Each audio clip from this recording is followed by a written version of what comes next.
We are here today to dedicate the WGBB historic marker. At this time, I would like to acknowledge members of the commission. We have Regina Feeney, Denise Rushton, Jim Prisco, and Ben Jackson.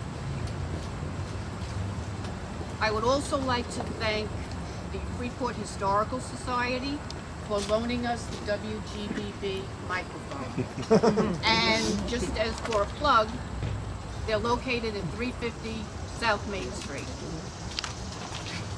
I would also like to thank the Department of Public Works for installing the marker.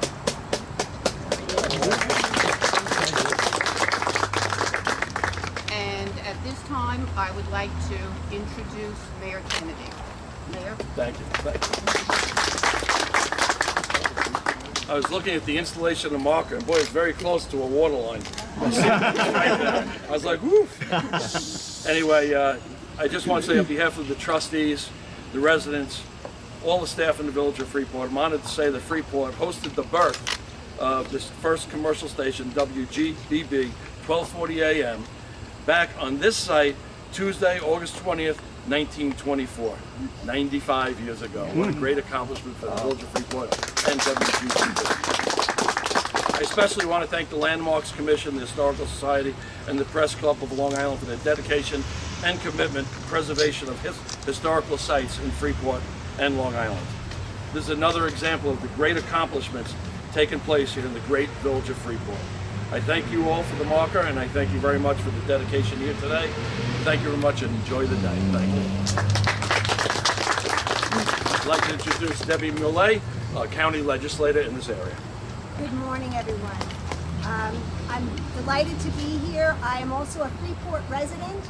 I am the Nassau County Legislator for most of Freeport, and I just want to say congratulations on the installation of this wonderful marker. We have so many historic things here in Freeport, and this is just one more very fine example. And I want to thank the mayor and everyone who was involved in the Historical Society for making sure that this is done. Thank you.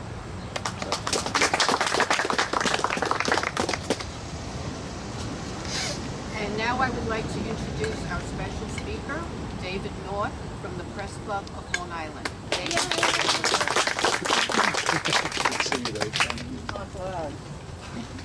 This is wonderful. It's so great to see people who have worked at WGBB and local media throughout the years getting together. Many who have known each other only by their voices, getting to match their faces and get acquainted and share some stories.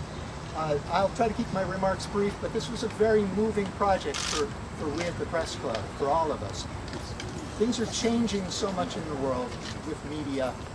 We are professional broadcasters. That means that as we work, we try to make a living doing what we're doing, serving our neighbors, making sure that we have fair, accurate information for making informed decisions.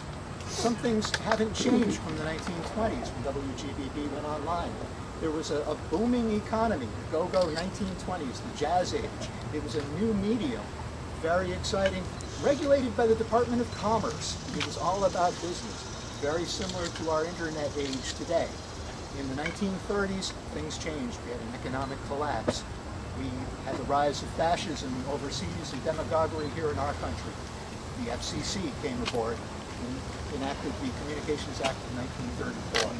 Through all of this, entrepreneurs, people who invested in their communities, who brought aboard new staff, people who could work in the community, get to know their neighbors, in good times and bad, celebrate good things, get to know each other. When bad times came, we knew who to talk to get information, to save lives if necessary during disasters. Many of us in this community remember the Superstorm Sandy and how important it was to have reliable information.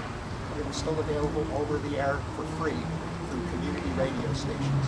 Let's hope that there is some way to move this forward, that same spirit, into the internet age, so that people know what they're getting, where their information is coming from, hopefully from members of their own community, supported by conscientious merchants and entrepreneurs, just as Mr. Carmen supported WGBB back in the 1920s. It's a spirit that survives and thrives.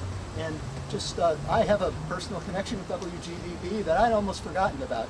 I've been working for WALK in Patchogue, their AM station, Walk AM, connected with WGBB for a brief time to create the Sunrise Radio Network. I don't know if you may remember that the original slogan for WGBB was the voice of the Sunrise Trail. Well, we're here to give voice to our community and continue doing so. I encourage you to listen to WGBB, 1240 AM. They're still broadcasting, still doing some programming of interest in our community. I encourage you to listen. And I'm going to see if I can take that cover down without making news of my own. Just one last comment. I just realized and learned that our Mayor Art Thompson, one of our past mayors who passed away several years ago, was a news commentator on WGGB. So here's one of our ex-mayors in the village of Freeport who did spend time and actually worked for WGBB. So with that being said, I'd like to see the unveiling of this great plaque, and we'll... I'll do my climbing, but Mary Kane has a few more folks to acknowledge and thank for their participation and for being here today. I just wanted the Carmen family to step up and just identify themselves. West Carmen, our family, I guess, my great uncle started this, and my brother and I actually grew up at this house, believe it or not. And we're still in Freeport today. We have the marinas on Hudson Avenue, and just been here 65 years. Can you tell them I'm still waiting for my 1099? Yeah, Douglas Torman, married with my great uncle.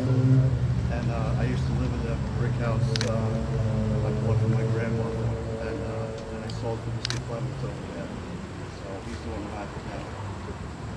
All right?